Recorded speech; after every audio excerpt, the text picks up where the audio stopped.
যখন কোনো বান্দা সূরা ফাতিহার একটা করে আয়াত বলে আলহামদুলিল্লাহি রাব্বিল আলামিন, সঙ্গে সঙ্গে আল্লাহ জবাব দিয়ে বলেন হামিদানি আবদি, বান্দা তুই আমার প্রশংসা করলি।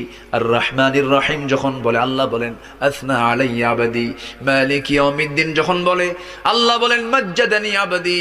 এরপরে যখন বলে ইয়াকা না'বুদু ওয়া ইয়াকা নাস্তাঈন পর্যন্ত যখন বলে আল্লাহ বলেন বান্দারে তুই আমার কাছে কি চাস, প্রাণ খুলে চা রে বান্দা।